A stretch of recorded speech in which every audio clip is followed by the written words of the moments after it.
All right, so now we're going to want to start setting up our skin bind to our character's geometry. Before we start doing that, though, we do want to sort of assess all the geometry we have and determine if it needs to follow along with the skinning. So should it deform with the rig, or should it maintain its rigidity and just follow the rig as opposed to deforming with it? So we'll take a look at my character and we'll work our way from the head down and just kind of figure out what does and does not need to be skinned. So looking at the head itself, it is a separate geometry, and this is something I would definitely want I want it to deform with the rig. We've already plotted out joints for the neck, head, and jaw, and we need those joints to deform our face. So we do want to include this in the skinning. Any other elements for the head that are separate? More likely, they do not need to be skinned. We will parent them to some type of head joint, and they will just follow the rig instead of deforming with the rig.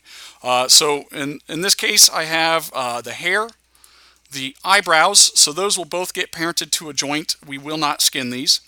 The eyes we've actually already done. So let me grab the head controller here and rotate it. So we should have parented those, and they're just going to follow with the rig anyhow. So we do not skin these. We're going to leave those alone. The inside of the face, let me actually take his head and move it real quick. Anything inside the head is most likely going to be parented. It will not be skinned. So for the internal of the mouth, you guys may or may not have these objects, but you might have a teeth, gum, and tongue. And it really, these are going to be parented to the joints, but it just depends on what you have. So anything that's at the bottom part of the mouth or in the jaw area, it's not going to get skinned, but it's going to get parented to the jaw joint 1. In my case, I only have a tongue, but let's say your character, if it has a tongue, bottom teeth, and bottom gums, those would get parented to jaw joint 1. If you have things in the upper part or the roof of the mouth, so if you have most likely gums and teeth, those will get parented to head joint 2. Again, these things do not get skinned. The only time I might skin something in here is if I specifically set up a rig for the tongue, which is something you could very feasibly do. You just create a series of joints that would align with the geometry of the tongue, and in that case I would skin it, but I'm not doing that and I do not require it, so again, I would just recommend parenting these things to the respective joints. Let me go ahead and grab my head and put it back at default here so it's not floating off to the side. So zero that out. And let's move on here. The body. So most of your body is going to need to follow or deform along with the rig. Now in my case it's a little simpler because it's all one piece. So I've got the pants, the shirt, and the hands. They're all one piece of geometry. So I definitely want to include this, but I would keep that in mind. So if your character is comprised of several geometries, your odds are you're going to want to combine, or you're going to want to include them anyhow. So if let's say your hands or your arms are separate, you'll still want to include those. If your shirt and pants are separate, you will again still want to include those. Things I wouldn't include. Right, at least I would recommend not including. Let's say you modeled a shirt pocket or pants pockets or belt loops or things that would be separate geometries that you just shoved inside of the chest to have intersecting geometry. These sorts of secondary components or pieces of the clothing. If your character has a prop, a satchel, a bag, any of these elements I would not include in the skinning. Depending on the prop, if it is like a handbag or something like that, chances are it would get its own rig. And we would rig it and animate it independently from the character. The other components, like let's say you did model shirt pockets, pants pockets, belt loops, and these sorts of things, we do want them to follow the geometry, but I don't want it to follow the skinning, because a lot of times what happens is you get a lot of bad intersecting where the chest will want to shoot through a shirt pocket or something like that. What I would actually recommend that you do is I can provide you a script called DJ Rivet, and we can rivet these secondary pieces or components to the surface, and it does a really excellent job of making those pieces follow the topology or the surface of your primary geometries. And it's kind of cool how it works. What it does is it uses Maya's hair follicle system, and it attaches hair follicles to your main geometry and attaches the secondary geometry to follow those hair follicles. So if your character bends or morphs or changes shape, let's say that shirt pocket or belt loops or whatever, they'll deform with it almost perfectly. The one downside to DJ Rivet, if you do want to attach or facet these objects to your surface, you'll have to UV your character because it relies on UVs in order for it to work. Now, You could just, if you want to do a quick and dirty, you can just grab your geometry and do a auto map and leave it at that. You just won't be able to texture it because it'll probably look bad if you try to texture it. But you could at least auto map it if you just want to do that quick and rivet your objects on top of the surface. But again, keep that in mind. And then the other component I want to include in this, so both of my feet are separate, but I absolutely need them to follow along with the rig. So that's really everything that I need to skin to my character. Again, I would just think about, what needs to morph and deform, or does it need to be rigid? So in most cases, a lot of these things need to be rigid. If you have a belt buckle, that kind of thing, I would parent that or use DJ Rivet. That should not deform. It's a rigid, solid object, so I would not want to skin it to deform with the character. Now, there are sometimes exceptions to that. If you play a lot of video games, a lot of times you'll notice characters with like what would be rigid, solid metal armor. Like when they do this and raise their arms, like the metal bends with their arm. So sometimes, yeah, we'll defy logic, but yeah, for smaller things like that, I think we could get away without deforming a belt buckle. So now that we have everything established, let's start talking about how we make our selections. So again, we always select the joints first, and then we select the geometry last. Now, in terms of selecting our joints, we could do it from the viewport, like I mentioned earlier. It's just really confusing. If I select the root, I technically have one joint selected, but it looks like the whole rig is selected. It's not. And we don't really have a whole lot of control over this, so things we don't want to include. We do not want to include tip joints, so that's going to be the toe tips, the finger tips, the head tip, jaw tip. We do not want any of those to influence our skinning. We also don't want to include certain joints that we may not want to influence our deformation or animation. So we're going to be a little more mindful about our joints in our selections. Now, like I said, you could do it from viewport, but I would recommend starting from your outer extremities and working your way up the hierarchy. So in this case, I would start, let's say, at the feet, and I would grab both ball joints, and I'm holding shift as I do this. I'd grab both ankles, both knees, both upper legs, and then I would grab the hip last. And then I would start at the arms and work my way in. Now this is very slow. And with the fingers, I would start here at the knuckles, starting at the tip of the finger.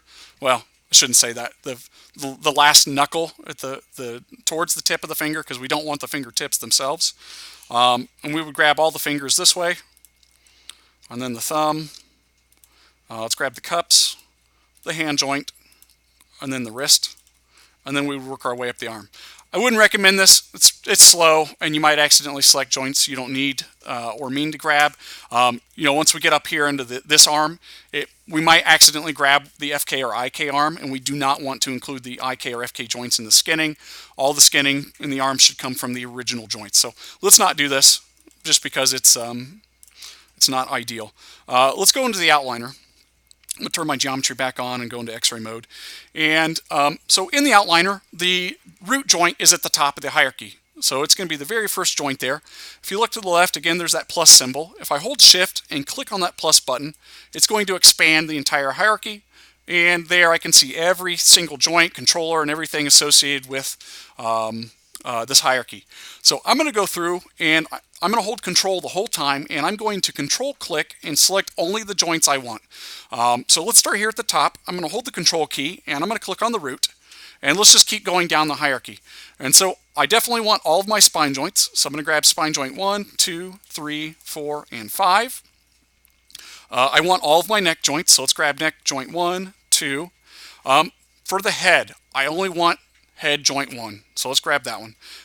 The head joint 2 is not going to control any part of the animation, so I'm not going to include it. The head tip joint, and again, none of the tip joints should receive any influence, so we're not going to select that tip.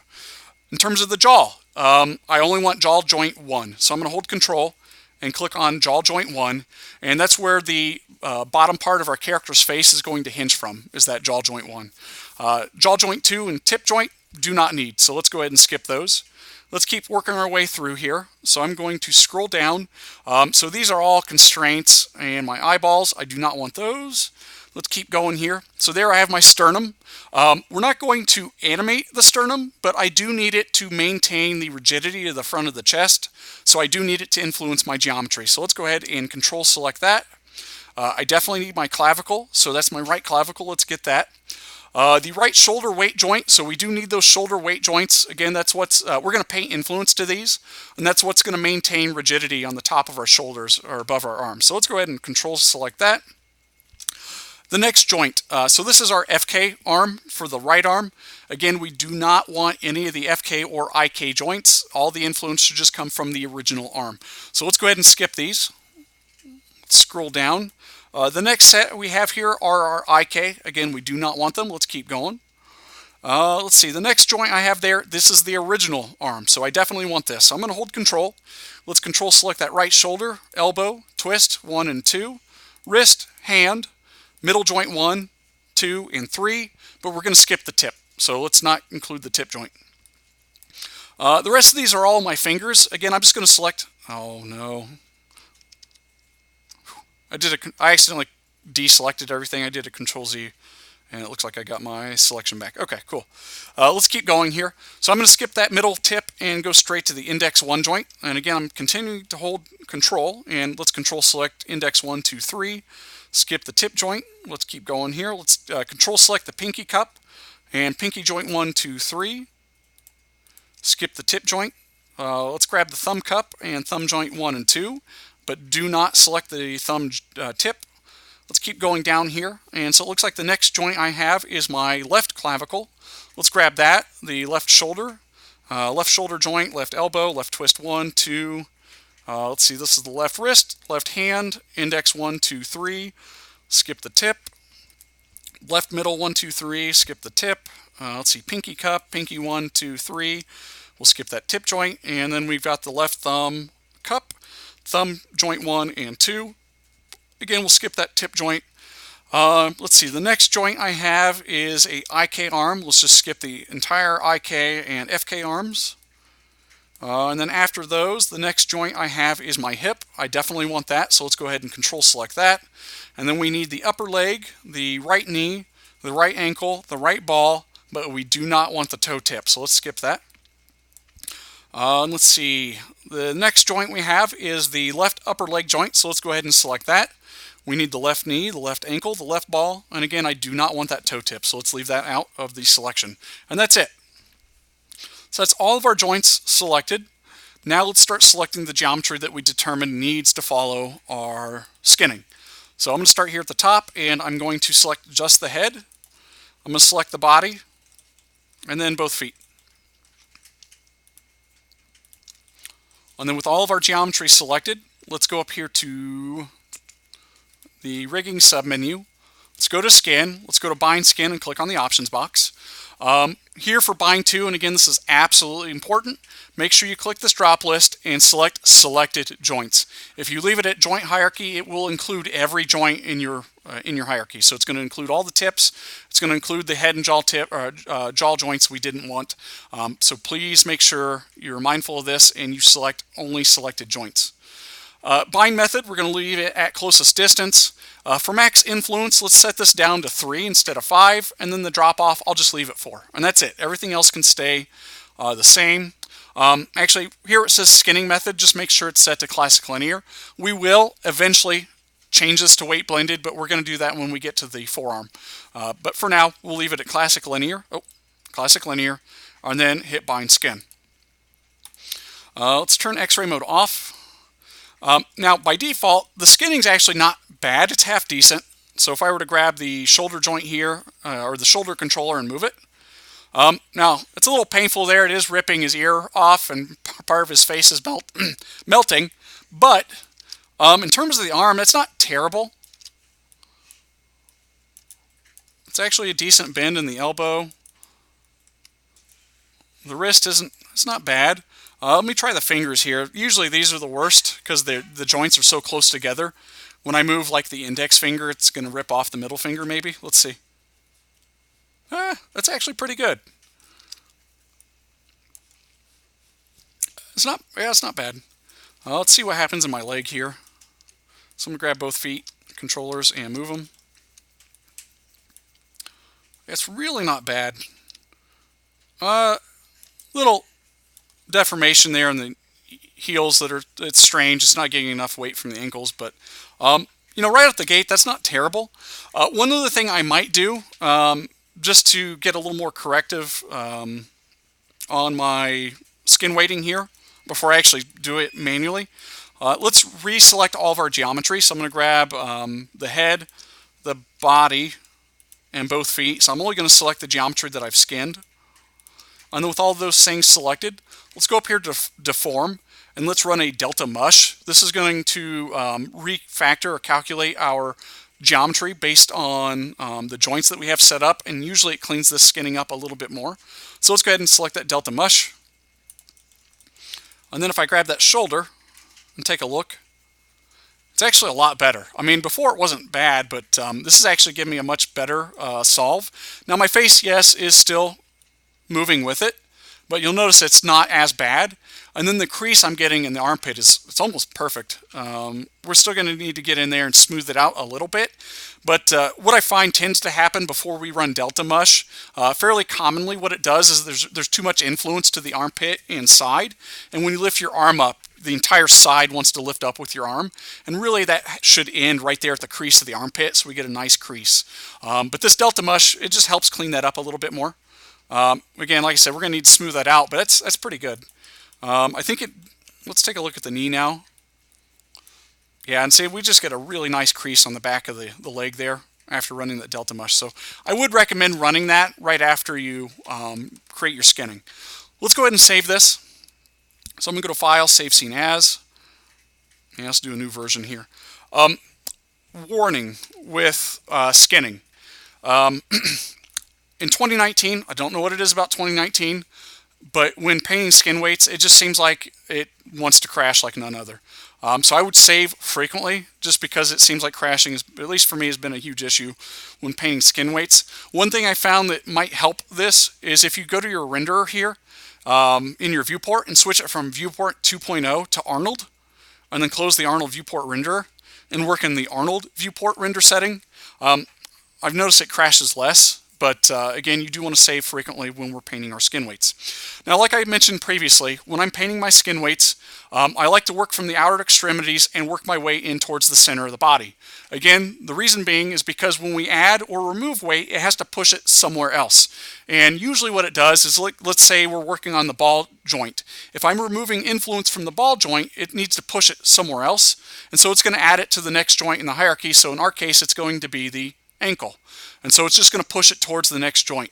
Now, if I work from the center outwards, I find it behaves a little unpredictably, and it gets harder to factor or, I guess, control where it's going to push those weights. So when I work, I'm going to work from the ball joint all the way up to the leg and hips, and then I'll stop there.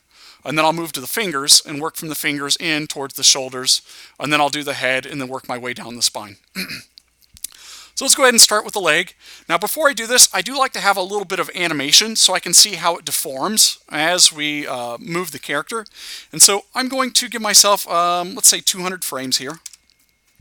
And I'm going to take this left foot and I'm going to key it on frame 1 at its default position. So I'm just going to grab this foot and hit S to set a key. And then let's go forward maybe 25 frames. And let's push this leg forward and up to get a bend here. And then I'll hit S to set a key. I'm going to go forward maybe 25 more frames and we'll put this back in default. Like so. And then hit S to set a key. And then when I scrub through this, I should get this kind of motion. And then I want to think about some of the movements that we're going to put this foot through so I can test the skin weights as it goes through these different movements. Let's go forward a few frames here. And then let's have this do a ball roll so it raises up on the ball. And let's hit S to set a key. I'll go forward a few frames and then let's zero that out. And then we'll key it at its default position there. And then the last thing I want to do is after that default pose, let's do a toe bend. And we'll get kind of a toe flap here. And let's hit S to set a key. And then I'll go forward a few frames. It doesn't really matter how many here. Let's zero that back out and then hit S to set a key. And so I'm only going to paint the skin weights on the left side of my character. There is a mirror function, so luckily enough we only have to paint half the character. It's not like your IK leg and your IK FK arms where you have to do everything twice. We can mirror the weights, so that's a relief. Let's go ahead and save real quick because it's going to crash. I can feel it. Now, this is going to be a little different because all of your geometries, you took different approaches. With my character, the foot is separate from the leg. So some of you may have a situation like this. Other of you, your foot might actually be attached to the leg and it's just one geometry, or the entire body is one geometry. So certain things are going to look different, or certain approaches are going to be a little different. But in terms of how you're painting the weights, concept will be the same. So I'm going to grab the foot. I'm going to right click and go to Paint Skin Weights here. And it's going to open up the influences. Now, again, depending on how you set yours up, you may have a list full of joints over there on the left-hand side. You may only have a few joints. Now, the reason I only have a few joints is because when we applied this, it only applied influences to this foot based on their relationship in terms of distance. So the the knee, the ankle, and the ball joint were the only joints close to this foot. And so those are the only influences this geometry is getting.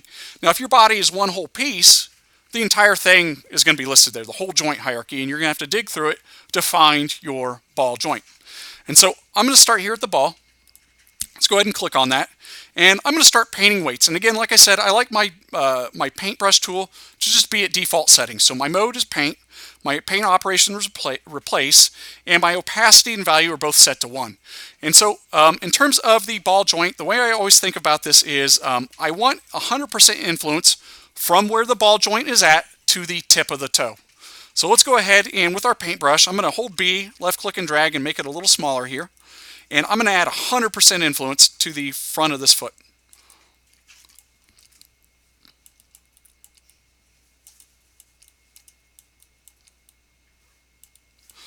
Something else to keep in mind with your skin weights.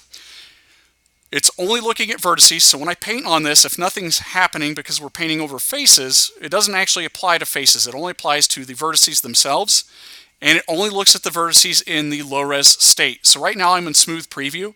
If you're in smooth preview and it looks like you're painting over a vertice but nothing is happening, odds are is because of the smooth preview, that vertice is probably somewhere else. So if I want to make absolutely sure I'm painting on the correct vertice, press 1 on your keyboard to go back to low-res, and then paint over the vertex you want, and then we can go back to 3.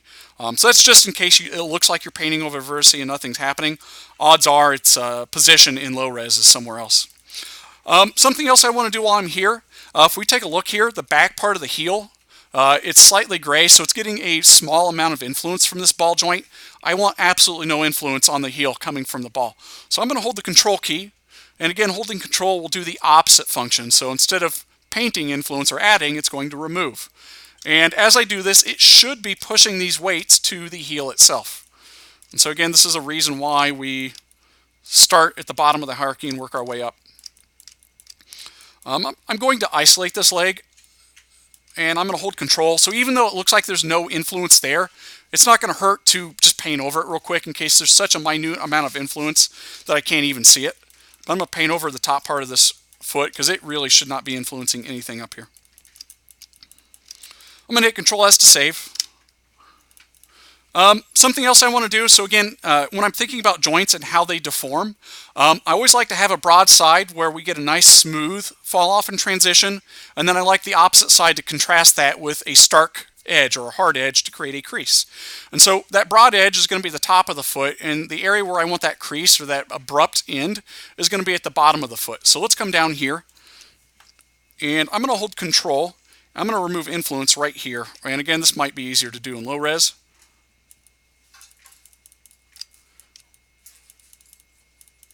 And so it's much more dramatic fall off, or it's a stark contrast there, versus the top where I have a little more influence. I might even hold shift and blend this in a little more. Oh, you turd. Yeah, see what I mean?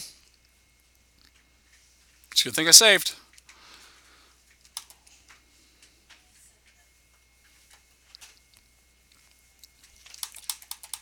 It's so frozen, it's not even popping the message. I'll just stop here, and we'll pick back up on Wednesday